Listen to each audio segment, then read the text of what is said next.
right, everybody. Thanks for already extending warm greetings in the chat box just to say hello to one another as we all made a commitment to be here on Saturday because we are all outstanding, dedicated parents that's always looking to learn new and different tricks about how to do parenting. Um, and so this is our second session for today. And so let me first and foremost start off by saying that we will have interpretation services available.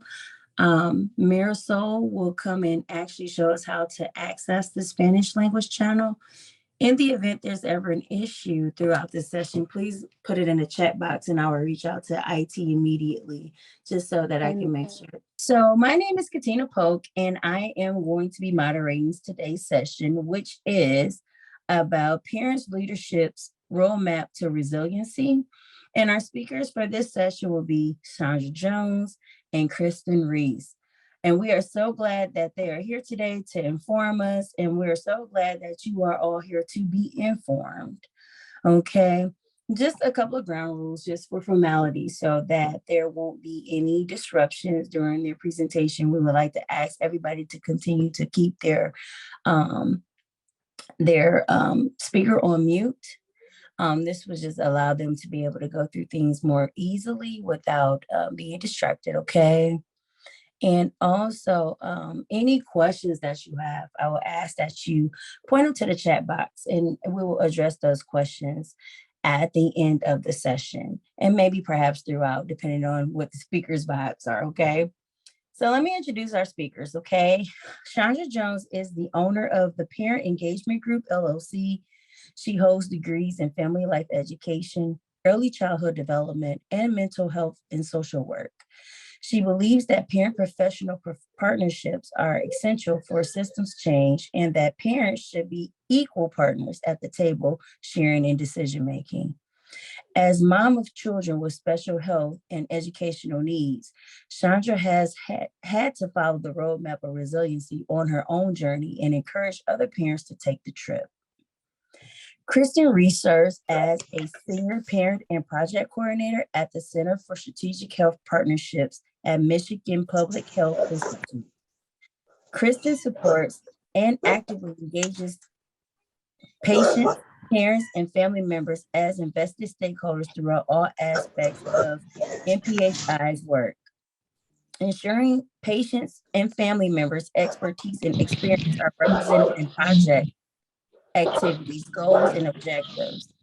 As the parent of a young adult with a disability, she encouraged others to use their voice to build strength-based partnerships where decisions and responsibilities are shared. Now that I have introduced our speakers and you've already heard about the wonderful things that they are doing, I will turn them over to them so they can start this wonderful session.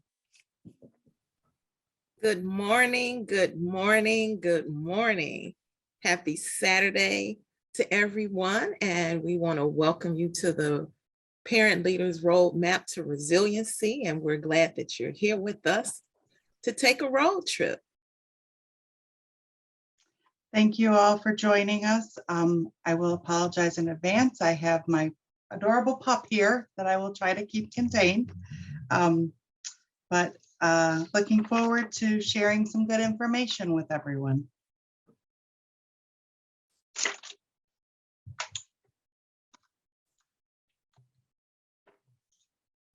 Resilience isn't a personality trait only some people possess. On the contrary, resilience involves behaviors, thoughts, and actions that anyone can learn and develop.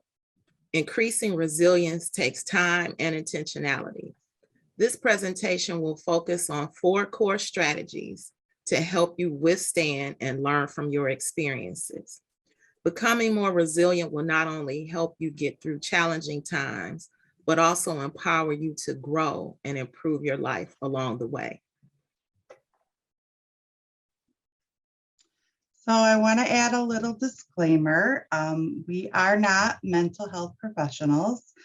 We are seasoned parents with experience facing multiple types of challenges in our lives. Our role is to help facilitate discussion on this topic of building resilience. Our purpose is to share our experiences and provide additional tools and resources. Any suggestions or resources shared are not endorsed by our organizations and or our funders, and we ask that you use them at your own discretion. And also, please note that any discussion is not meant to replace the care of a healthcare professional, and we encourage you to reach out to a healthcare provider in the event that you are experiencing a mental health crisis. So let's get started. Imagine you are going to take a cross-country trip. We want to give you all an opportunity to use the chat and put some things in there. So imagine you're going to take a cross-country road trip for the first time to a particular destination. Do you just jump in your vehicle and take off? Probably not. What are some things you may do before you leave?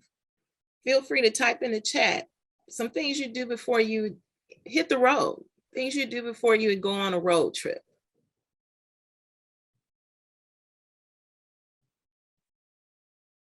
Plan. Definitely.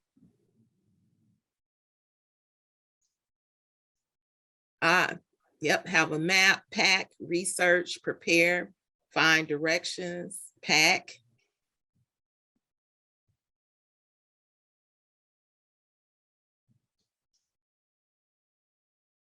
And we're looking for some interpretation too.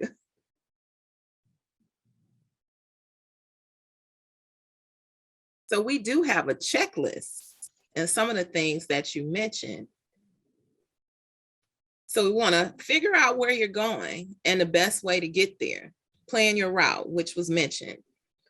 Make sure your vehicle is road ready. You want to have the tires checked, the oil changed. You want to charge your cell phone. And just in case that the cell phone is charged regardless, if something happens, you have your phone ready to go. You want to get gas, make sure you got all the fuel you need, pack clothing and necessities. That was also mentioned in the chat. Check the weather where you are going to pack appropriately. So we wouldn't want to go to 100-degree weather and wear our Michigan coats like we have to do here in Michigan. North Carolina, you probably have a little bit warmer weather than we have in Michigan. Drinks and snacks for the ride. We got to have something to eat, and we need to make sure we stay thoroughly hydrated and make sure you have enough money. We don't want to go empty-handed in case we have to get some things along the way. And then what else? And those were the things that you mentioned within the chat.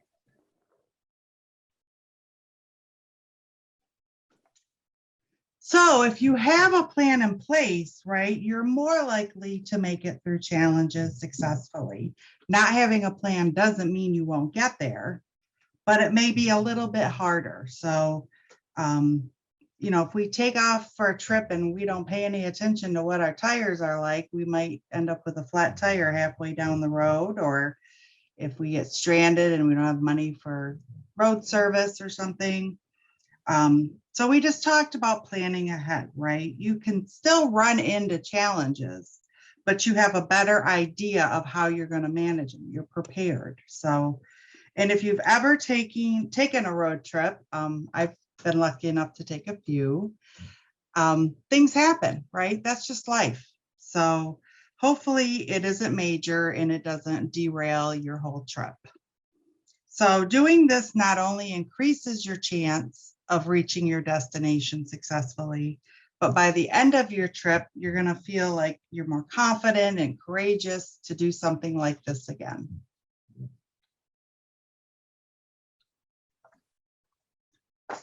We can't always plan our life the way we plan for a trip. Despite our best plans, we often encounter twists and turns, hardships, and heartache. And it can vary from things we experience every day to major life-changing experiences. Life's twists and turns affect everyone differently. but each challenge brings unique reactions, emotions, and uncertainty. If we've never had that experience before, we may not know how we're going to react to it and the emotions that we'll feel as a result of that experience. Do you sometimes wonder how someone else got through their challenges? And thinking about others that we've seen experience different things and say, wow, how did they make it through that? And what would that look like for me? Would I be able to go through that as seamlessly as they seem to, or if they had a really rough time? But also think about how you've persevered through your own circumstances. Because just like driving on the road, there's twists and there's turns. And well, which direction do I go? Anybody ever following the GPS and it rerouting? And that's what we have to do. That's what we have to do in life sometimes is reroute. Sometimes we have to reroute because something is thrown our way that we weren't expecting or couldn't possibly be able to plan for.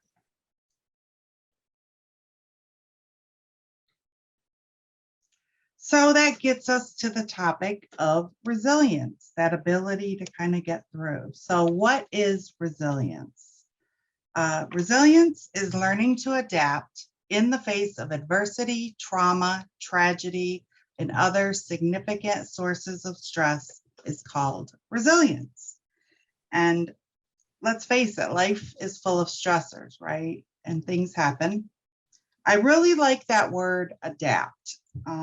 That really stands out to me because being able to adapt is a very powerful thing. Some people think that being strong is, being strong and rigid and tall, and it makes you think of the mighty oak tree.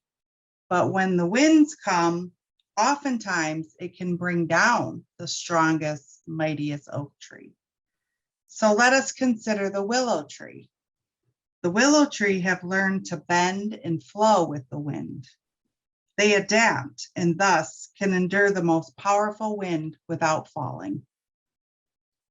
As much as resilience involves getting through difficult experiences, it can also involve tremendous personal growth.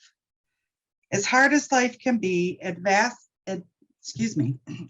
events do not have to determine the outcome of your life. So today we're going to go through some strategies that you can use to help develop resilience. And while there are things that we can't control that may be ahead of us, we can use these things to modify and grow in our lives.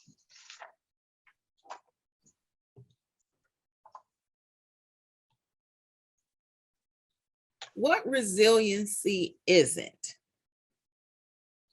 It doesn't mean a person won't experience difficulty or emotional distress. While some people have certain factors that might make them naturally more resilient, it isn't necessarily a trait only some people can possess. So things that affect resiliency could be personality traits, communication styles, experiences, someone's outlook on life, all impact resiliency. Yet resiliency is something for everyone. It may take time to learn and grow into it, but resiliency can be achieved. And the thing is to never give up. Emotions are natural. It's something that we all have. It's something that we all experience. But no matter how difficult things may be, just remember to never give up. Look at it as a growth opportunity.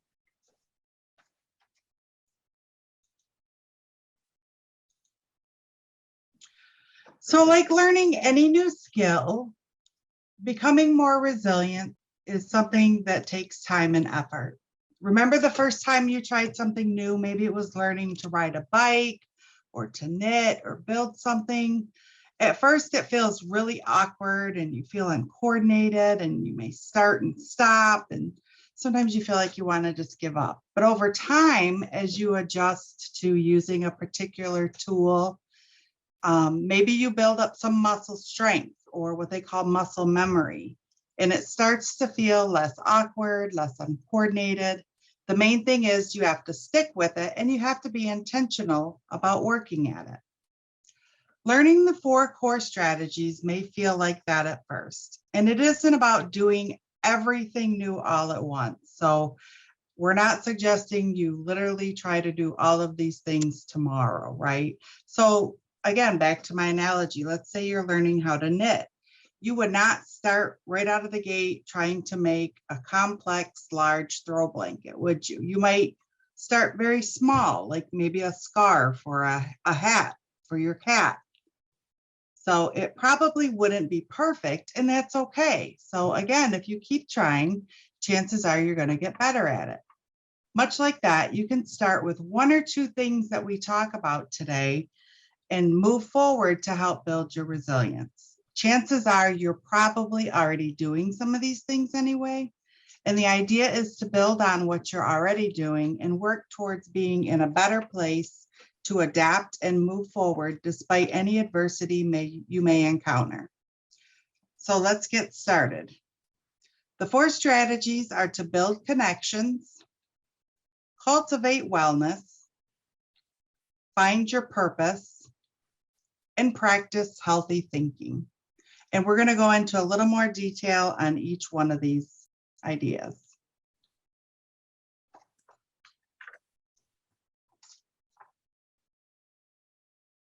Build connections. In building connections, we want to prioritize relationships, accept help and support from others, and be a part of something bigger than yourself.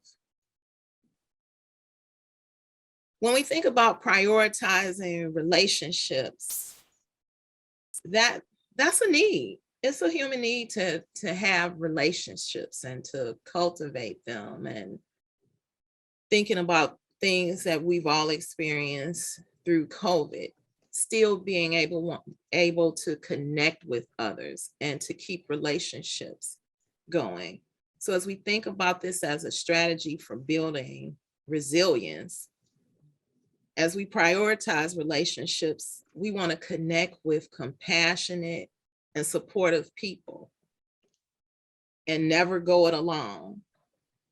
Seek people who validate your feelings. And in that, I'd like to say that they accept and they acknowledge that you're feeling a certain way. They may not agree with that feeling, but they say, I understand. I hear that you're angry, and it would make sense to be angry in this situation, but they would also try to help you go beyond being angry or sad about it. But just having that simple acknowledgement is something good. So having somebody who validates your feelings. And I want to acknowledge that everyone may not have family that's helpful. And it may even be some toxic situations. However, we do want to keep relationships at the forefront. And how can we connect with individuals that are positive and supportive, as well as us being able to be positive and supportive to others. And at this time, Kristen has an activity for us, and we may be able to do the longer version. Think, Kristen? Yeah, sure. Okay. So we're going to do an activity that takes a look at the relationships we have with people that are close to you. And it's called Identifying Close Energy Takers and Givers. It is adapted from an exercise called Why Not You that was created by a woman named Mary Blakely, and then adapted by a life coach named Erica Oliver. And then we adapted it. We shortened it just a little bit so that it doesn't take up too much of our time today. But I think you'll still find it very powerful and revealing. So I ask everyone Just grab a piece of paper, anything that you have handy nearby. And what I'd like you to do is take your hand and a pen and draw. I'm doing it right now. Draw an, if I can find a pen that works. Draw an outline. Remember when you were in preschool or kindergarten and you made that turkey out of your hand? That's what I want you to do. I want you to draw an outline around your hand, just like that Thanksgiving turkey, so that you end up, can you see it, Chandra? It's hard to come in focus, isn't it? Yeah. Everybody has a piece of paper handy, and Hopefully you can see it, but you're going to have an outline of your hand on the piece of paper. So I'll give you just a moment to do that.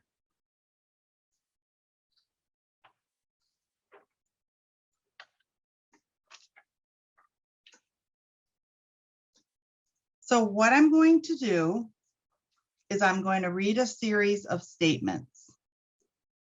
The first state, oh, I forgot one thing, sorry.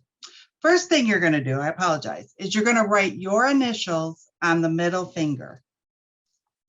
So just put your initials there. Next, I want you to write the initials of two people close to you on the fingers on either side of your middle finger. So these two fingers, your outline, you're going to write people who are close to you, and that can be literally close to you in proximity, or it could be someone that's close in your heart. Just whoever comes to mind that you're close to. And then once you've done that, you're going to write the initials of two more people that are close to you on the last two fingers, the pinky and the thumb.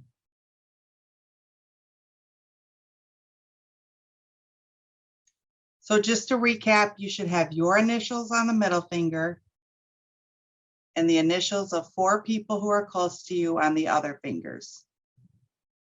Now I'm going to read a series of statements. I'm going to start first with what I call the X statements. So what I want you to do when I read the statement, I'd like you to pick one person that statement is the truest about. You have to pick one person, and it can only be one person. Has everybody got that? And it can be you, so don't exclude yourself from this list. So I'm going to read 10 statements that are X statements, and whichever person it is the most true about, you're going to put an X right by that person's name. So the first one is the person who has the same values as you. And don't overthink it, just do it real quick. The person you most trust to keep a secret.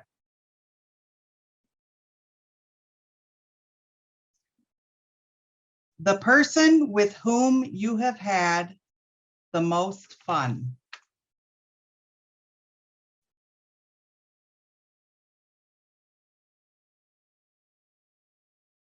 The person you can count on the most.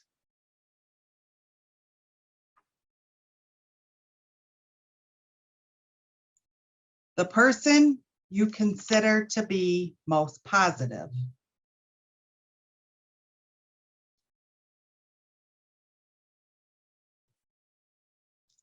The person who laughs with you the most.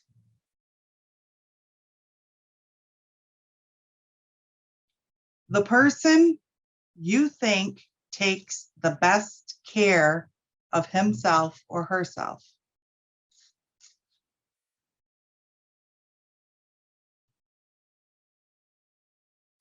The person who listens to you the most.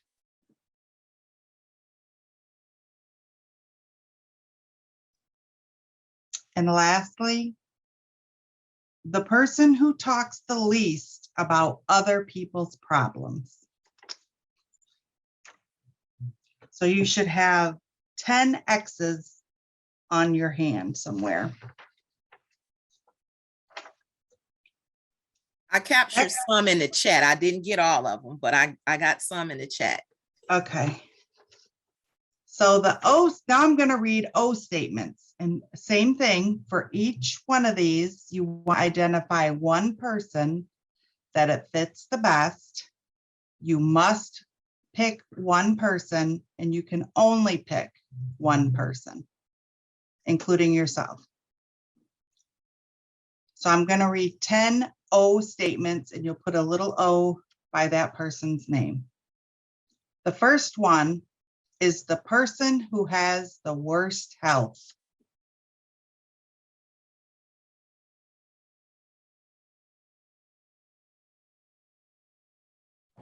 Was that health or house? Health, like yeah. body health. The person who complains the most.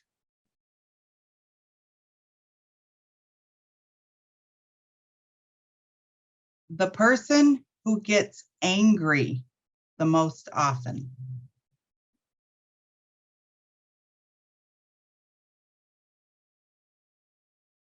The person who tells you the most about his or her problems.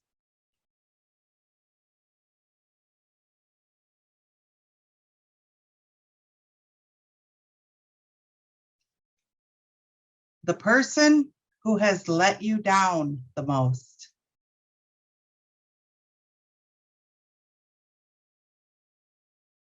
The person who makes the worst choices in friends or mates.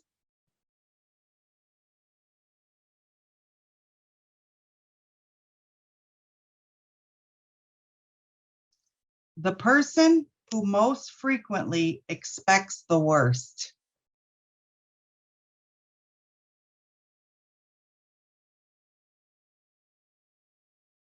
The person who most often puts others down.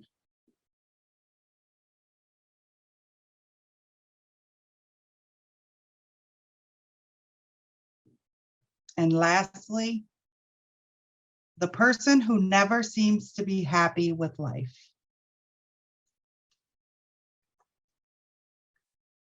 So I want you to look at your hand now and just consider these questions. Are the marks fairly evenly spread? Or do you have a finger that has a lot of X's or a lot of O's? Do you have a finger that doesn't have hardly any? Did you put any X's or O's on your own finger? If you didn't put any X's, how come? Are you not your own best friend? So the X's represent people who give you energy, and the O's represent people who take your energy. So most importantly, do you have someone who's a high energy taker right next to your middle finger? And why do you give your energy to this person? And I want to add a little clarifier here, because sometimes we have people in our life that have high needs. And it's not always a bad thing. Maybe you need to contemplate that relationship. Maybe you can't. One example I'll use, maybe it's your mother-in-law, and short of divorcing her son, you can't get rid of that person. But you can be aware that when you're around this person, they're going to draw energy from you. So you want to make sure, number one, that you're fortified by those people who give you energy, so that when you have to put energy out, it doesn't deplete you. So and then also, how do you increase that energy? So just something to think about, like I said, in regards to the relationships in your life, and most importantly, the important relationships and how they may impact your well-being. All right, I'll turn it back to you, Chandra. Did you want anybody to share out? Sure. If anybody wants to share a comment or anything that was a revelation to them.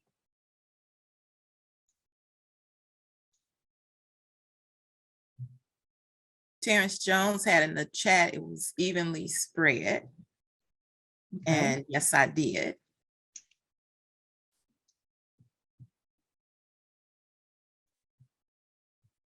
Anyone else like to share? I was gonna say, the first time I did it, it was just really interesting.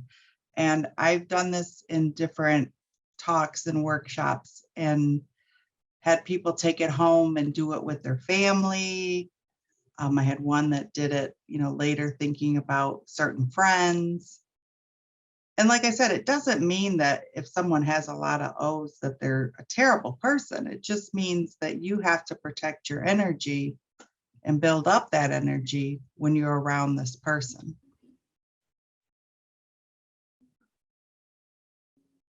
Anybody else want to comment? I'd like to share. Sure, please. I guess I really like this exercise because I never stop to think how other people can take my energy, because you're so caught up with like being a mom and do this and do that and get errands done that you don't really stop to think how these other people that you're around with on a daily basis can also steal your energy. So it was just nice to reflect to see, oh, are these other people a positive? They being negative? Should I change some of that? So this was a good exercise. Thank you for sharing that. Somebody shared in the chat box too that this is from Terrence Jones. My circle is small, but I realize in this activity that I have to pour more positive reinforcement for myself, which is so true. Yes, absolutely. Thank you for sharing. All right, thank you. And Erin said, I discovered the same, Terrence. I had a lot of O's on my finger. Yep. So accept help and support from others.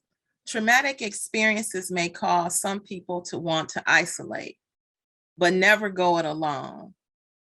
It's important to accept help from those that truly care about you. Go to lunch with friends, go on a date night with your spouse. Prioritize connecting during difficult times. And with accepting help and support, I had an experience. It wasn't a traumatic event, although it could have been if I did not have help. My children had an open house last year, and it just never occurred to me that I needed help. And I had two friends that called me and said, well, you need help? And oh no, I'm fine. I can get everything packed up. I have everything ready. And it never crossed my mind that how are you going to transport everything to the park? And I ended up having to make about 3 or 4 trips. But thankfully, my friend came and she's like, I'm going to come to the house and help you get things. And so, and then they navigated, 2 of my friends just navigated and handled everything for the open house so that I was able to talk with other people. But they restocked the food. They helped set everything up and stayed after to help clean up. And I didn't realize till afterwards how much I needed that help and support, because it wouldn't have been a good event for everybody had not I had the help. And I was thankful for having individuals who were able to just jump right in and say, no, we see you need help. They weren't pushy by any means, but they helped me to see something that I didn't even realize I needed. And that was help and support from others. And be a part of something bigger than yourself. Along with one-on-one relationships, become active in civic groups, faith-based communities, or other local organizations, and even social media groups. I'm not much on social media, but my dear friend Kristen has told me about several connections that she's been able to make with others via Facebook groups and really having that community. It gives you an opportunity to interact with others and have social support. Sometimes supporting others can strengthen us. It's a win-win. So research groups in your area that could offer you support and a sense of purpose or joy when you need it, because we talked about in the beginning about being intentional. We want to live life on purpose.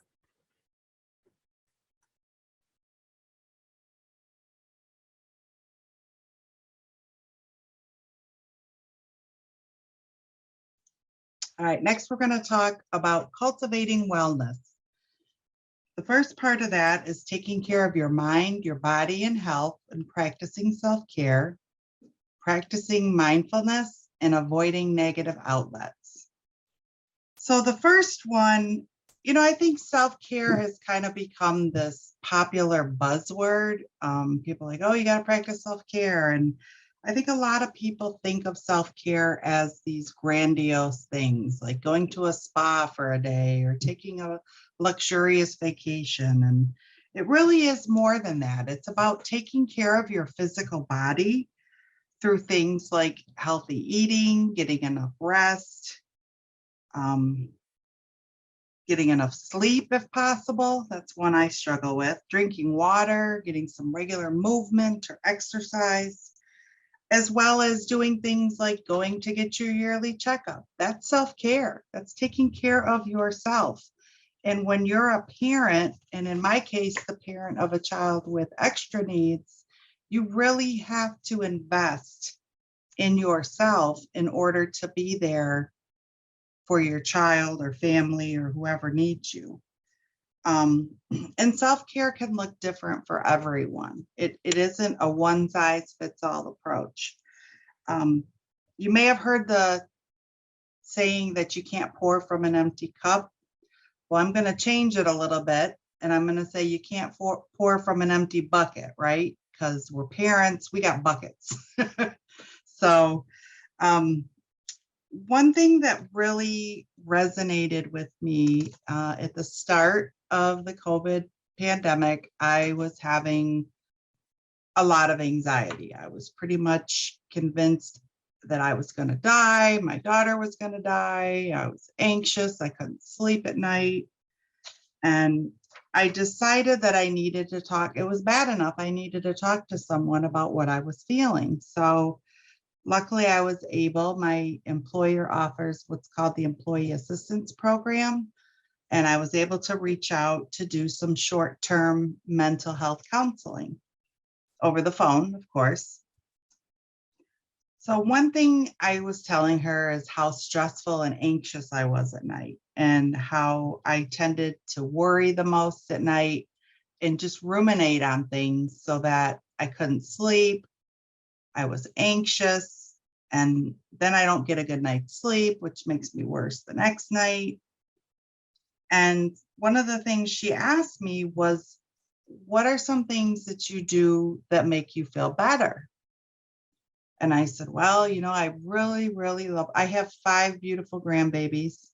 And one of the things I absolutely love, they are just the light of my life. And I love during the pandemic, we could FaceTime. And they're just being silly and goofy and whatnot. But that just gave me so much joy to be able to connect with them. And then the other thing I thought of was, I have a really good friend, and we just like to laugh, and laughter to me is something that really helps me cope and get through. So, but I said to her, I was like, I can't FaceTime my grandbabies at 11 o'clock at night or call my friend. She might answer the first time, but not the second night. And what she said to me really made a lot of sense. She said, what I needed to do was to practice filling my bucket during the day. So doing those things that made me feel better, brought me that joy in my heart, made me laugh so that I felt good. And if I did that, then by the time nighttime came around, my bucket would be really full of all those good feelings. And that would help me manage that worry and that anxiety. And I found that this was really true. So, what I challenge all of you, rather than think about, oh, I have to do self care, what are those things that you can do every day to fill your bucket? You know, those things that give you joy. Maybe it's a hobby that you like, or something you like to go do, or painting, drawing, whatever. You know, I like to go on YouTube and listen to comedians. It just makes me laugh and I feel good. So that's one of my self-care. So like I said, I challenge you all to find those small things that bring you your joy and fill your bucket.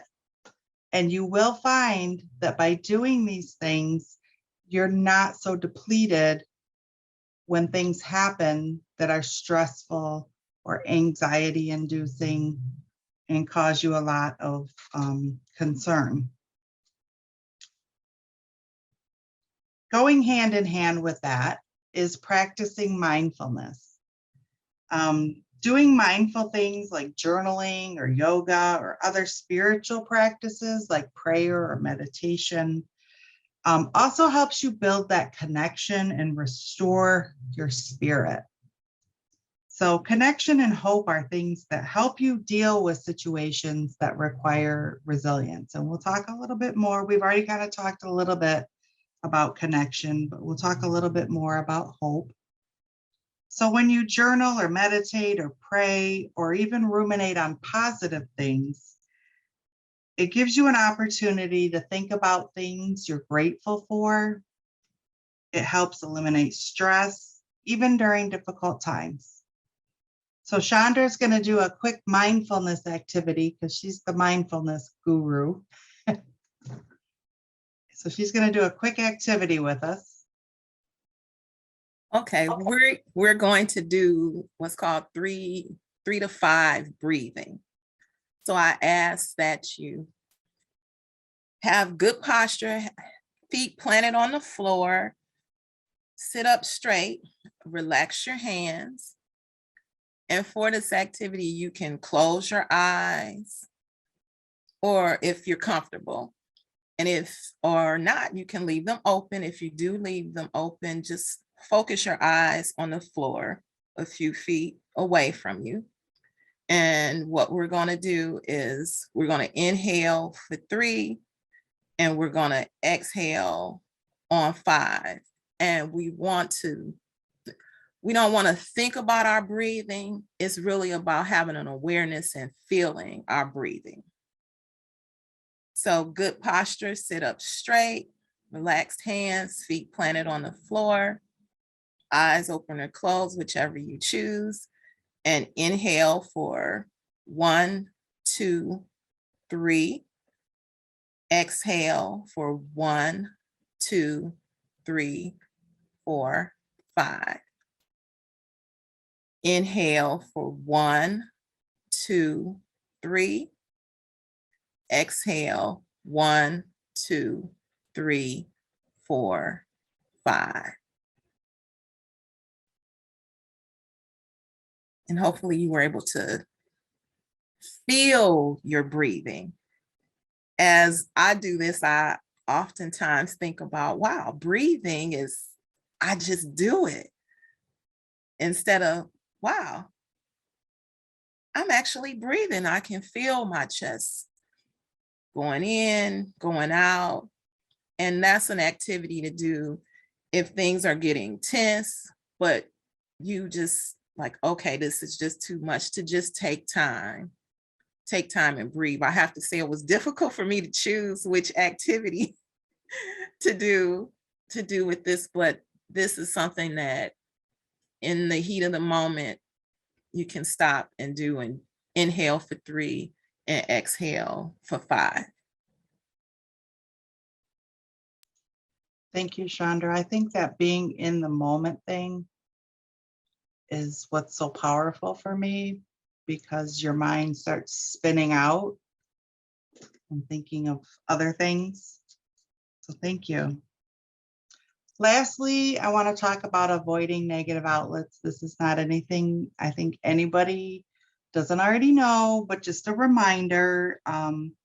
It may be tempting to mask what you're feeling or going through with things like alcohol, drugs, or other substances, but that's really, you're just putting a Band-Aid on a deep wound, right? And if you focus instead on giving your body what it needs to manage that stress, rather than seeking to eliminate it or just push it aside, you're going to be in a better position to move forward. So while it may bring temporary relief, oftentimes it leads to larger issues and problems down the road.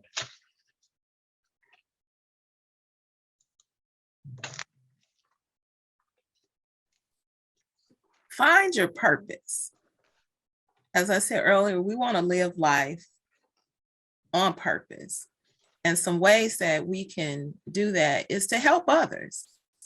We can volunteer, give back, pay it forward, support a friend. This is really empowering when we had an opportunity to help others, because it does bring even more purpose to our life, that life is not just about us, but also those that are around us. And as we get support, being able to give support also, it gives a sense of purpose, and it also helps us to grow in being resilient. And we want to be proactive. Acknowledge and accept your emotions and how you're feeling. Ask questions of yourself. What, if anything, can I do about this situation? So rather than constantly going over the situation, is there something I can do? And if so, what does that look like? And it doesn't matter how small. You can break it down into pieces, just like a recipe. Well, I can do this or I can do that, but that's a way to be proactive.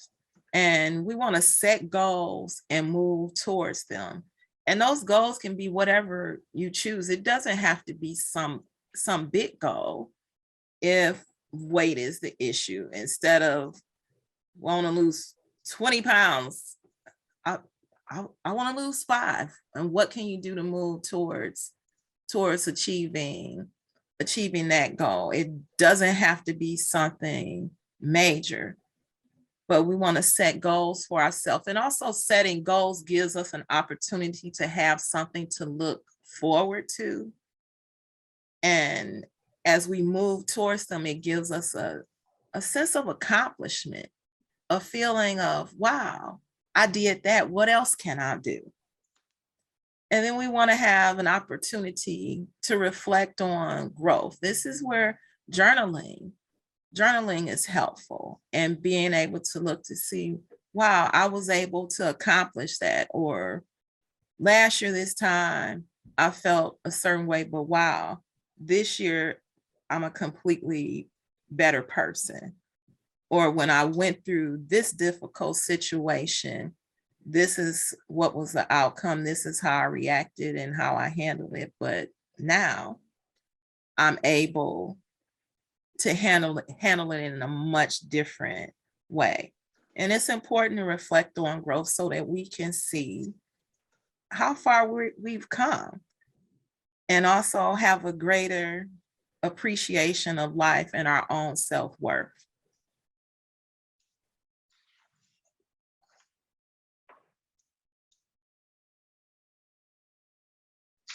All right, lastly, we're going to talk about healthy thinking. So the first is to put things in perspective, accept change, maintain hope, and learn as you go.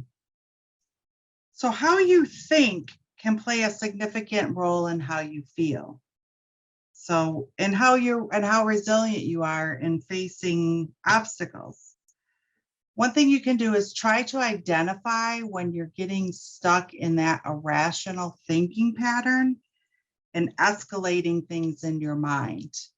I know this is a trap I really have to work on, because something will happen and it'll kind of trigger me, and I'll think, oh my gosh, now this is going to happen and that's going to happen. And you have to be like, whoa, slow down. We're not fortune tellers, right? So, for example, if you feel overwhelmed by a challenge, you have to remind yourself that this is not an indicator of the future and that you're not helpless. You may not be able to change a highly stressful event, but you can change how you interpret and respond to it. Saying things like, oh, things always go wrong for me, or bad things just, always seem to happen, right? Life is really a balance of up and down. I have an adult son who's kind of going through some really challenging things right now in his life. And he said something to me that just, number one, I felt was very profound. And number two, made me very proud of him as a person, because he's been feeling really sad. And he said to me, I know if I can feel this much pain, I'm also capable of feeling this much happiness. And this won't last forever.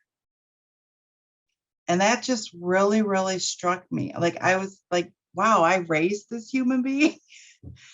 So, but he's right. If I can feel this much bad, I can also feel this much good. And that gave him some way to deal with that sadness and that pain that he was experiencing in his life at that moment.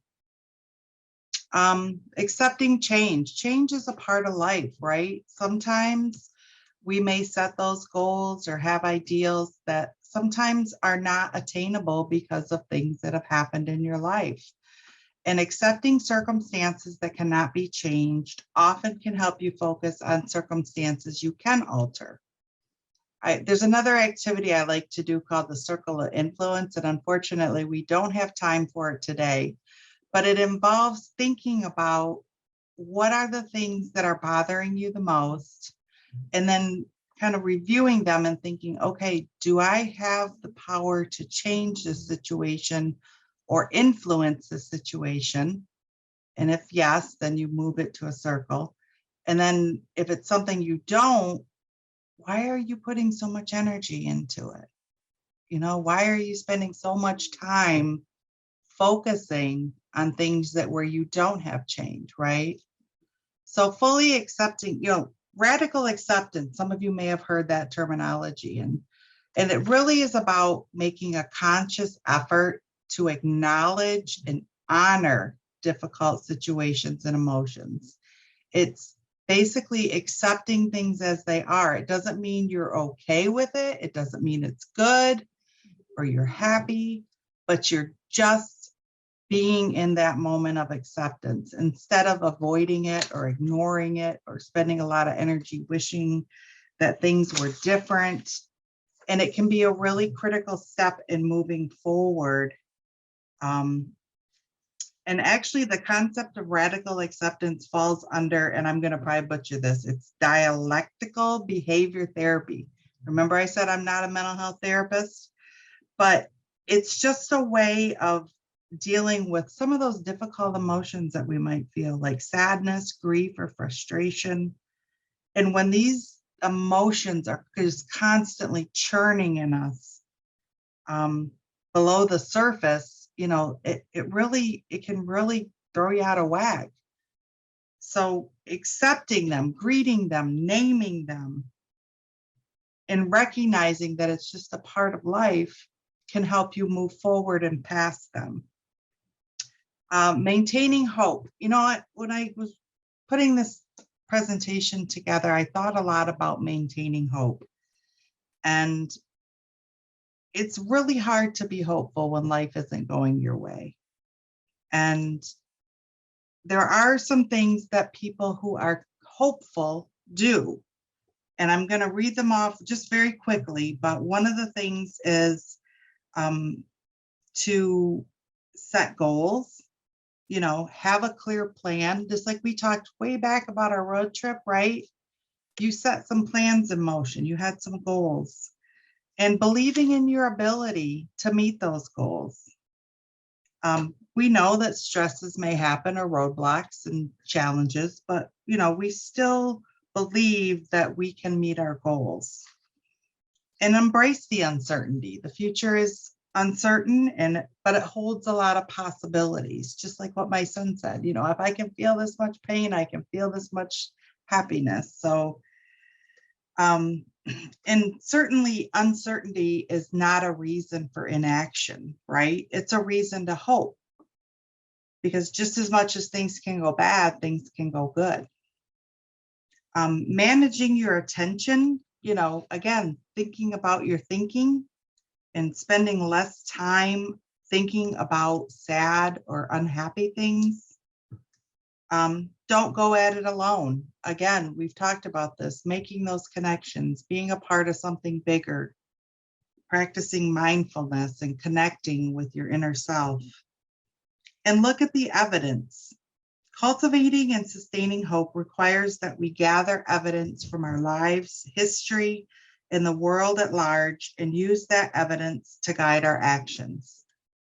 When we see the results of our efforts, we are strengthened to continue pushing forward, regardless of how small the success may be. And learning as you go by looking back at, just like Chandra said about journaling and growing, looking at how you did in the past and what you've learned along the way.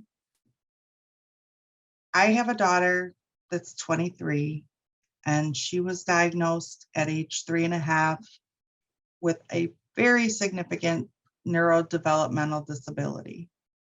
And honestly, those first 3 to 5 years were really hard. I was a single mom. I was raising 3 kids, and life was really hard.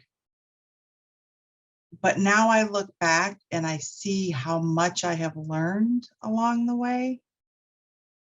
And it's so powerful. I mean, it makes you feel like, wow, I made it through, and I learned some things along the way, and gives you an opportunity, like we talked about growing. It gives you it gives you the opportunity to remind yourself where you were and where you're able to go today.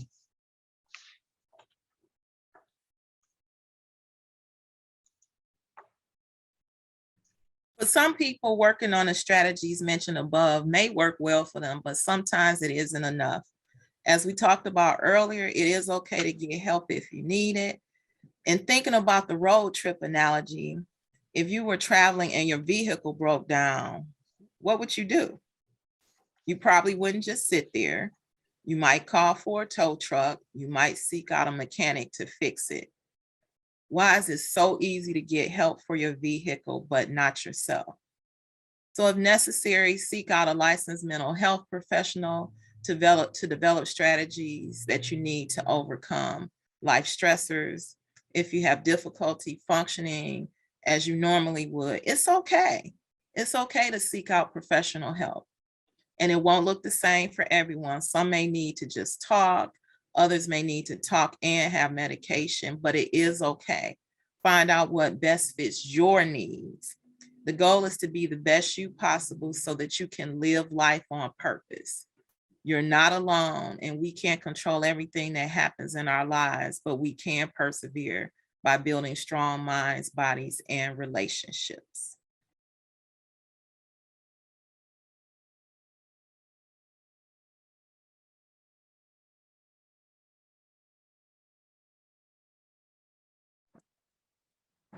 All right. I All think right, we're thank you. yeah, I see that you guys have put your contact information up there. And so for anybody who wants to stay in contact with either Kristen or Chandra, please get their contact information and do so.